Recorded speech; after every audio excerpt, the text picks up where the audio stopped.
Gracias. Buenas noches con todas y todos. Tenemos el panorama internacional, como es ya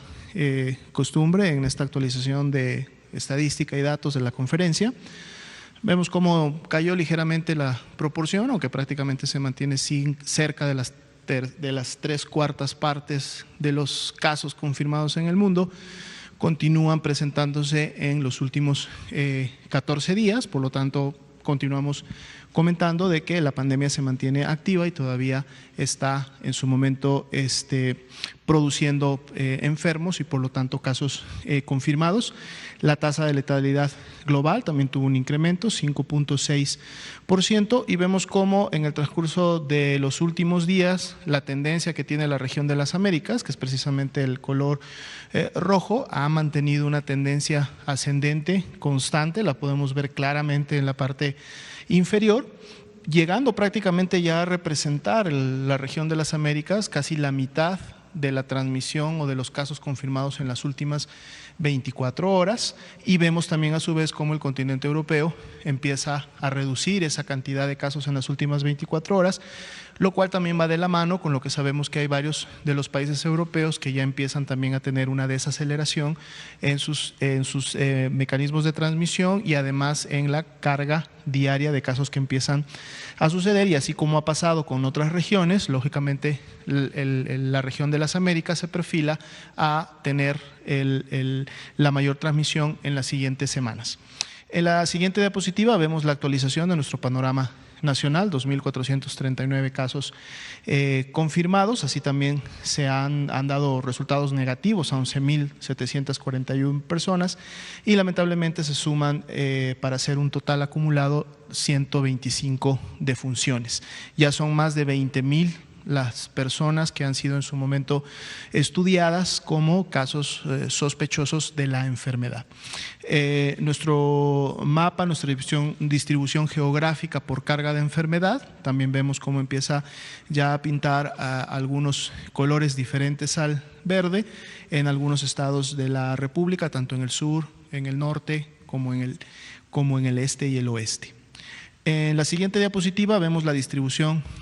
por estado, pero con carga de enfermedad para cada uno de ellos, es decir, los números totales de casos confirmados en cada una de las entidades federativas. Ya veíamos que desde hace algunos días la Ciudad de México empezaba a tener un repunto importante en estos casos. Sin embargo, siempre hemos comentado que esto también lo tenemos que ver en el contexto de la base poblacional, ¿no? Si hay muchas más personas y sobre todo estas personas están más concentradas en un área geográfica, lógicamente la dispersión se va a favorecer y en su momento vamos a tener más casos. Por lo que si vemos esta misma gráfica, pero por la tasa de incidencia acumulada, que es la siguiente diapositiva, en este caso por cada 100.000 habitantes, vemos cómo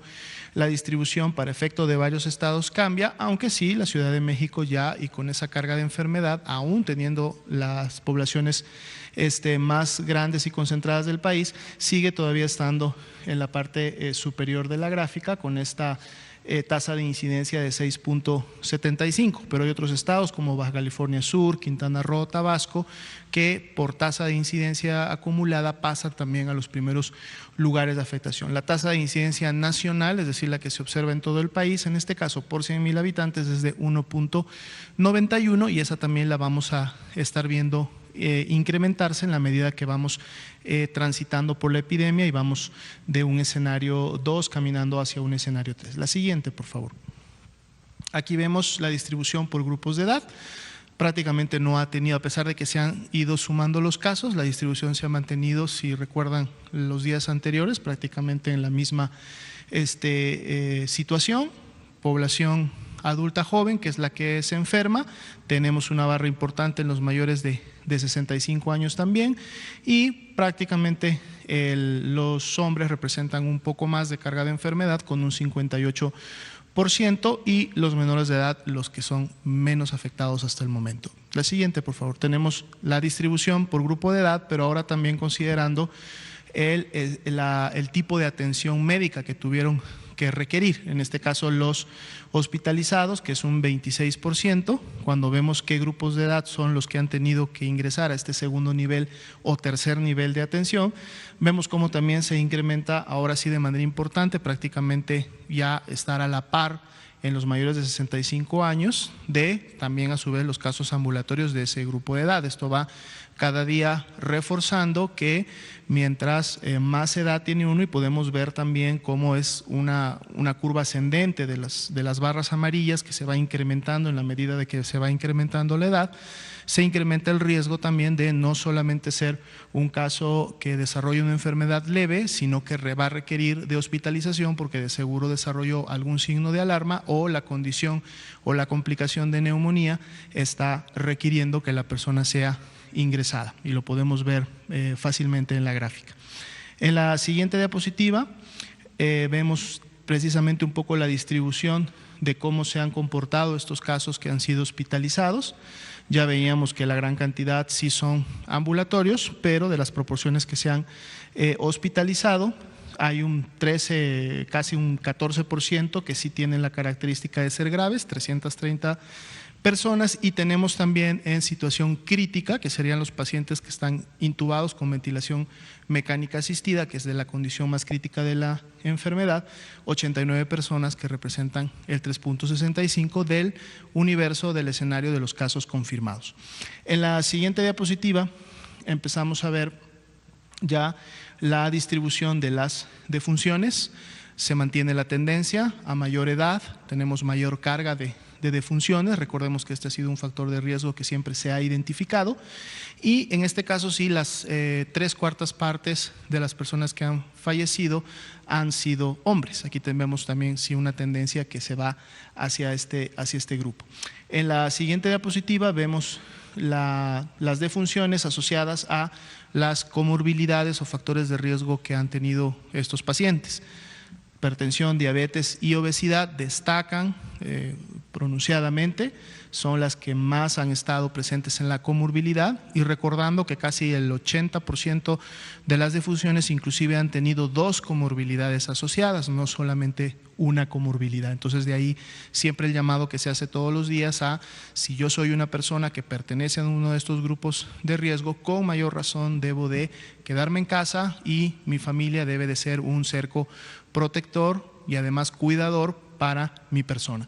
La siguiente diapositiva vemos también las defunciones, cómo se distribuyen por entidad federativa, pero así como lo veíamos con la tasa de incidencia, en la siguiente diapositiva también vemos la tasa de letalidad que en este caso hay para las defunciones por estado, en donde no necesariamente están a la cabeza las entidades federativas que han presentado la mayor cantidad de defunciones, sino más bien, cuando hablamos de letalidad, cuántas de las personas que se confirmaron que enfermaron de COVID-19 lamentablemente terminaron falleciendo, y aquí podemos ver esa distribución. Otra manera de poder observar las defunciones es a través de la mortalidad, que es la siguiente diapositiva que tenemos, en donde también puede haber una redistribución en el orden de los estados, y esto representa en un momento cuántas personas fallecen lamentablemente de la enfermedad de todos los habitantes que hay en una localidad, a diferencia de la letalidad, que es solamente del grupo de los que enfermaron, en este caso por COVID-19, y aquí también, como comentábamos, podríamos ver grandes diferencias más allá de la concentración o cantidad de defunciones que en su momento se producen. En las últimas 2 diapositivas, la siguiente por favor, vemos la curva epidémica de casos acumulados. Esto es por cada día que van en su momento dándose los resultados, 2.439, y bueno, podemos ver que todavía continuamos con esa tendencia ascendente, y los días que han pasado desde que en su momento inició la Jornada Nacional de Sana Distancia. La siguiente y última diapositiva es también la curva de casos acumulados, pero además en la parte inferior y en barras de color naranja nos muestra la carga incidente, es decir, la cantidad de casos que se han confirmado día por día, en donde, si ustedes pueden notar, también tenemos para prácticamente los últimos 5 días una tendencia ascendente, ¿no?, que se va dando día con día en la medida que se van confirmando los casos, no muy pronunciada aún, pero hay que, si lo vemos en el gráfico, se consideraría ascendente como tal. Ese sería el panorama nacional para hoy.